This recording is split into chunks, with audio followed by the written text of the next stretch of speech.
आम्ही कोणाच्या ऑफिसान वचूंक ना, बिल्डिंगेन गेल्ले म्हणून जे सांगतात ते बिल्डिंगेन कितें चणे खावपाक आयिल्ले काय कितें म्हणून भाजपा प्रदेशाध्यक्ष दामू विचारता। आंदोलनाच्या नावान अशें कोणाच्या ऑफिसान वचूं येता काय कितें हे बुरशें राजकारण हे आमकांय करूं येता, पूण ते आमी करचे नात। अशें आसलें तरी वेंजियार्ड ट्रेसपासाची कागाळ करपाचेर विचार करतले म्हणून दामून सांगलें। दुसरे वटेन भाजपा युवा मोर्चान वेंजियार्ड केल्ले स्टेटमेंटाक आमचो पुराय तेंको आशिल्ल्याचें दामूचें म्हणणें।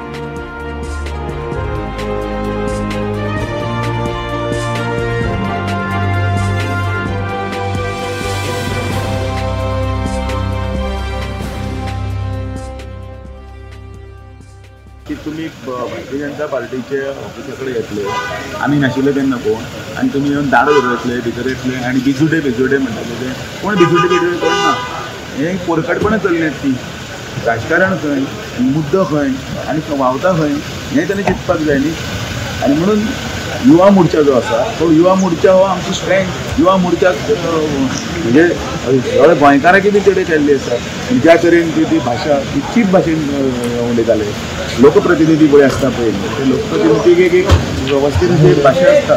हांव युवा मोर्चाचो अध्यक्ष आसा, हांवें पळयलां आनी ताणें वेवस्थीत जें पळय सांगलां सारकें आसता। चणे खावपायल्ले जाल्यार कितें बेल मारपाक जाय, तिसरे म्हणल्यार ते बिल्डिंगेक ते उलयतात ते पयलीं तांचे उतरां पयलीं सारकी पळयात, कितें उलयतात ते पयलीं। बिल्डींग खंय आसा ती पयलीं पळया, बिल्डिंगेचो फ्लोर कितलो आसा तो पळया, दारां धडयली ते व्हिडियो व्हायरल जाल्यात ते पळया।